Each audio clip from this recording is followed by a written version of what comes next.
Okay, so full disclosure, my notifications have been like completely out of control lately. And you know what's at the heart of it? It's all this TikTok stuff. You guys have been sending in searches like crazy. And it seems like everyone is just totally confused about what's going on. I mean, some of you are asking, is TikTok back? While others want to know, when is TikTok getting unbanned? And then there are those really weird ones like, did Meta buy TikTok?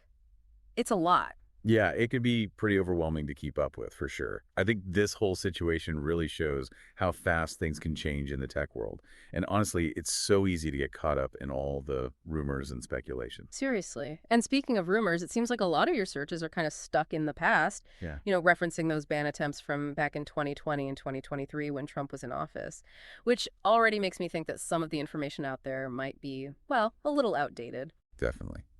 So maybe we should start with the biggest question. Is TikTok actually banned right now? Well, judging by your searches, it's not so clear-cut. We're seeing a lot of you asking, is it back? Or is it working? Which wouldn't be the case if there was like a clear nationwide ban happening. So it's not as simple as just like an on-off switch. There's more to it than that. Oh, way more complicated. It's almost like trying to solve a puzzle Hmm. where the pieces constantly change shape. All right, well, that's definitely murky. So what are some possible reasons for all this confusion then? Well, one thing that jumps out is all the different locations mentioned in your searches.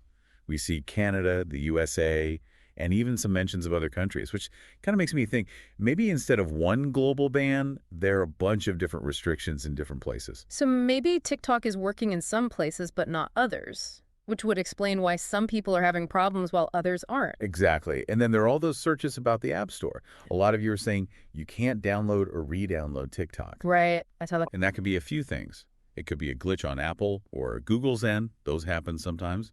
Or it could be that they changed the policy, maybe because of all the talk about TikTok. Interesting. So maybe it's not even TikTok's doing, but the app stores themselves. Yeah, that's possible. But here's where it gets really interesting. What if TikTok is actually pulling the app from some regions on purpose? Mm-hmm. Like while they're dealing with legal stuff, as a way to kind of get ahead of any potential bans. Whoa, pulling the app themselves? That's a pretty big move. But I guess it makes sense if they're trying to show they're taking things seriously. Speaking of taking things seriously, can we talk about all the VPN searches? It's honestly mind-blowing how many of you are suddenly interested in VPNs. Like everyone became internet security experts overnight. Well, it's understandable that people are looking for ways to get around things if they can't access TikTok directly. And a VPN, a virtual private network, can make it look like you're in a different location, maybe somewhere where TikTok's working fine. So you're tricking the system into thinking you're somewhere else. That's kind of clever. It is, but there's a catch. And this is important. If a ban is put in place by a government, using a VPN to get around it could be against the rules, legally speaking. Oh, wow. So it's not just a harmless trick. There could be real consequences. Absolutely. And I think that's a perfect example of why it's so important to be careful and get good information when you're dealing with stuff like this online. Those quick fixes aren't always the best idea, especially when there might be legal issues involved. Right. Makes sense. Okay, so we've got these regional differences, the App Store mysteries, and everyone going crazy for VPNs. But what about who owns TikTok? Lots of you are asking that. Who owns TikTok now? And there are even some theories that Meta bought it, which seems a little out there. It does. And as far as we know, TikTok is still owned by ByteDance. There haven't been any announcements of a sale or anything like that.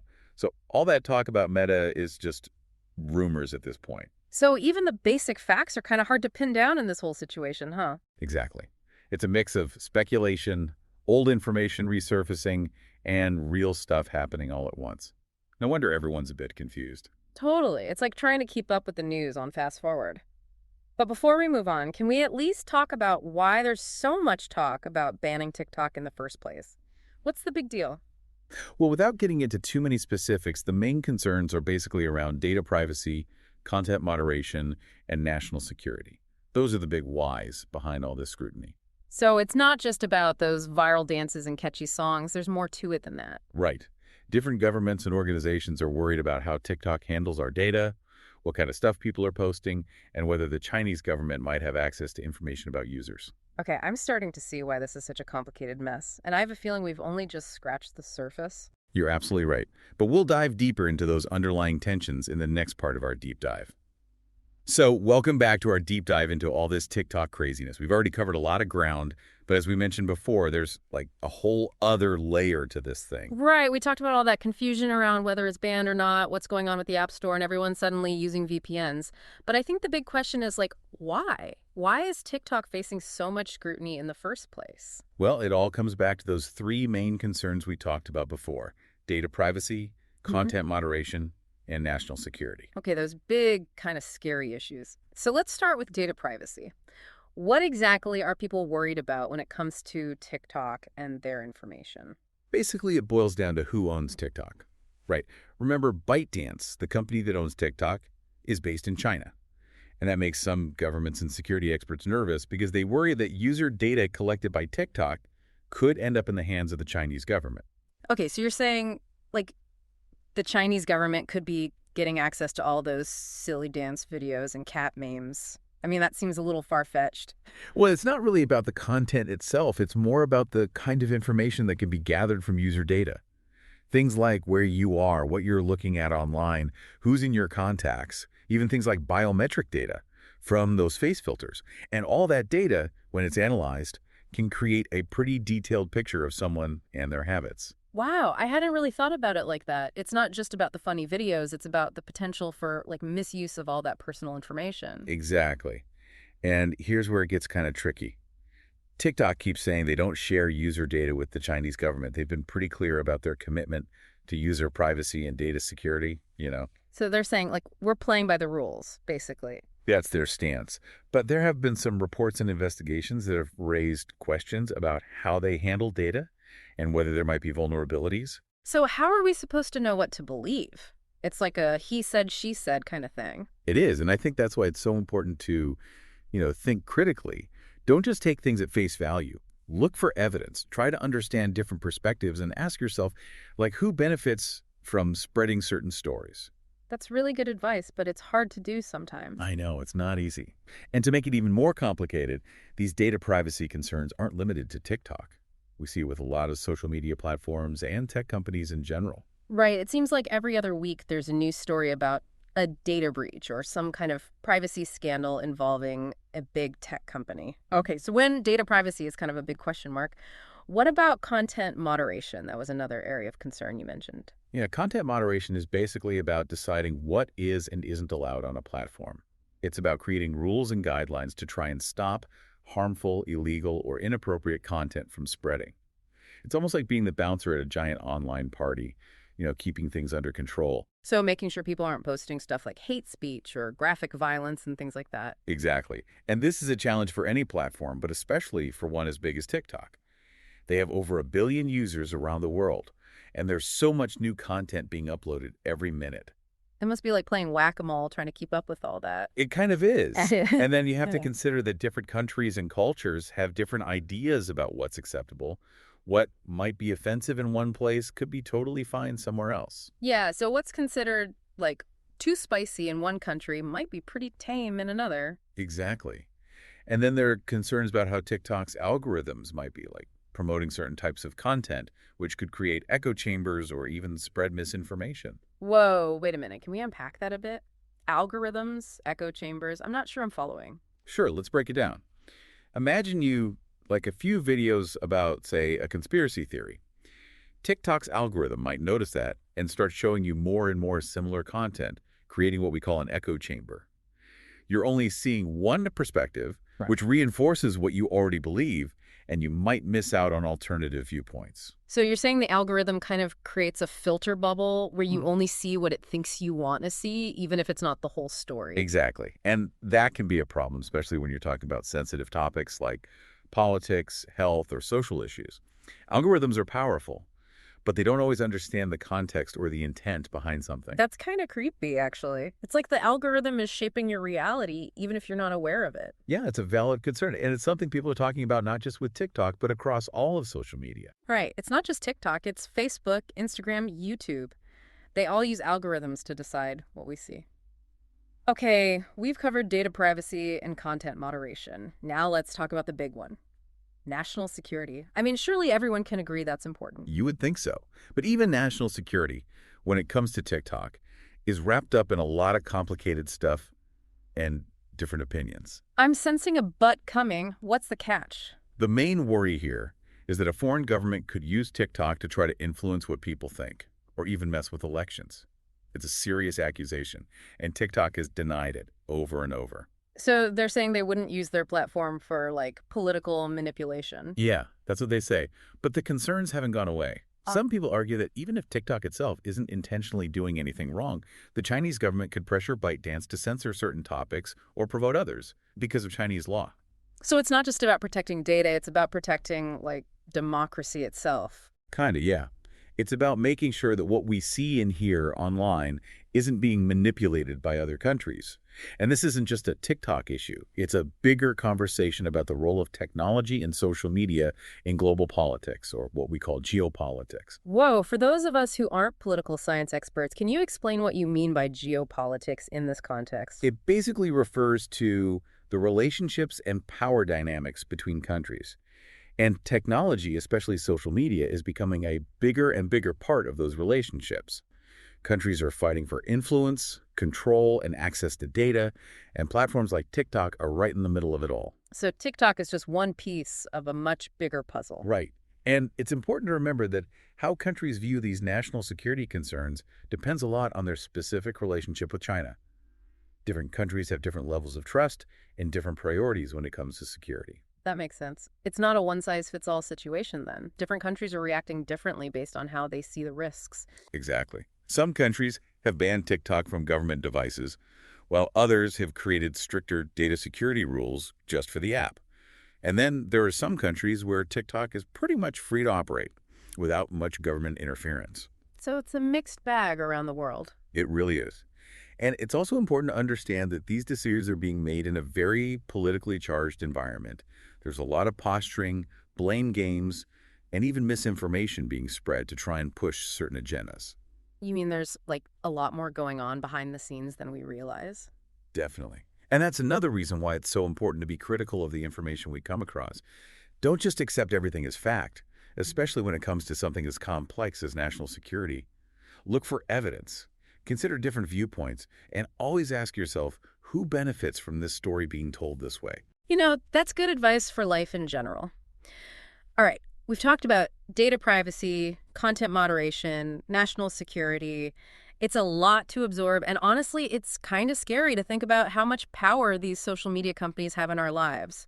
So where does all this leave us? What should our listeners keep in mind as they try to figure out what's going on? I think the most important thing to remember is this. With so much information out there and things changing so quickly, it's crucial to be a critical thinker. Like, don't believe everything you read on the internet. Yeah, that's a good rule of thumb. It might sound obvious, but it's true. When it comes to TikTok specifically, focus on official statements from the company, government agencies, and reputable news sources. Don't just rely on random rumors or speculation you see on social media. So fact check, fact check, fact check. Got it. But what about those of us who just want to know if we can still post our dance videos? I get it, but even then, it's important to be thoughtful. Think about your digital footprint. What information are you putting out there? Who can see it? And are you okay with that? These are questions we should be asking ourselves all the time, whether TikTok is banned or not. That's a good point. It's easy to get caught up in the fun of it all and forget about the potential risks. And be careful about those quick fixes or workarounds, like using VPNs, especially if they involve getting around government rules. They could have consequences you didn't think of. Right, like we talked about before, using a VPN to get on TikTok if it's banned where you are could get you in trouble with the law. Exactly. It's always better to be safe than sorry and wait for things to become clearer. So basically, patience is a virtue, especially in the world of tech. Definitely. And things are still developing with TikTok. What we know now might be different tomorrow. So stay informed, keep asking questions, and stay engaged in these conversations about technology, privacy, and our digital future. I love that. It's like homework, but the good kind, where you actually feel like you're learning something. Okay, so we've covered a lot in this deep dive. All the confusion about the timeline, what's up with the App Store, the VPN craze, who owns TikTok, and all those bigger concerns about data privacy, content moderation, and national security. It's been a wild ride. But before we wrap up, we want to hear from you, our listeners. Have you been having trouble getting on TikTok? What are you seeing out there? Tell us about your experiences because the more information we all have, the better we can understand this whole thing. And remember, like our expert just said, this is a conversation that matters. So let's keep talking, let's keep learning, and let's figure out this digital world together. Okay, so here we are back for the final part of our deep dive into, well, all things TikTok. And I got to say, it's been a journey. It really has. We started off trying to untangle all that confusion about timelines and the App Store and VPNs, and then we got into those bigger, more serious issues around data privacy, what content is allowed on the platform, and even national security. It's a lot. It is. And honestly, what's really sticking with me is how this whole TikTok situation kind of feels like a mini version of all the challenges we face online these days. I think you're right. It's like TikTok is forcing us to look at all our anxieties about technology, privacy, who controls what we see, and how the world is changing in terms of power. Yeah, it makes you think about some really tough questions like who do we trust, how do we know what's true, and how much control do we actually have over our digital lives? Exactly. And there aren't any simple answers, which is why I think these deep dives are so important. It's all about asking the right questions, even if the answers are hard to find or constantly changing. I agree.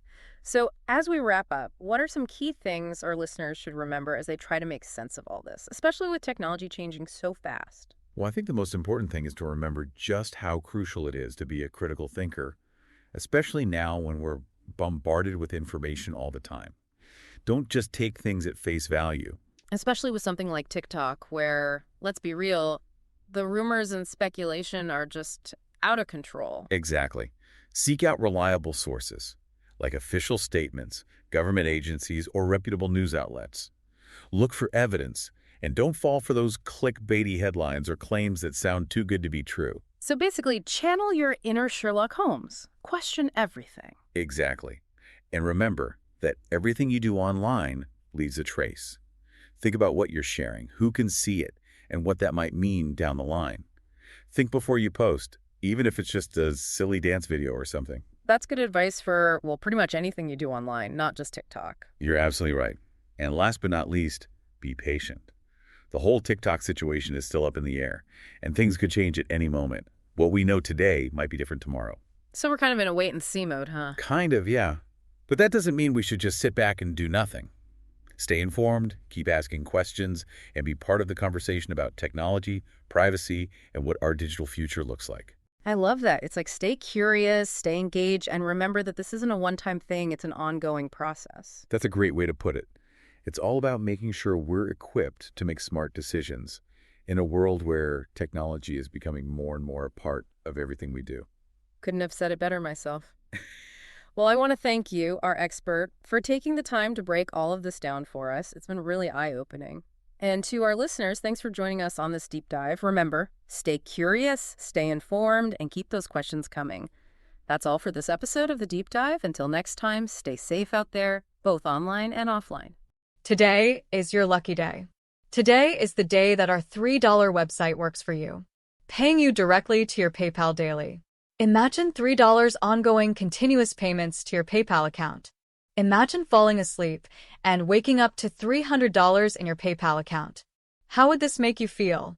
How could this help you? What bills could you pay? What kind of fun could you have? What does that retirement look like now? All for a one-time payment of $3. This website is DFY done for you, fully built and completely hosted, and never stops collecting payments for you. You have spent $3 on coffee on a regular, but that coffee won't help you create multiple streams of income. Click the link below.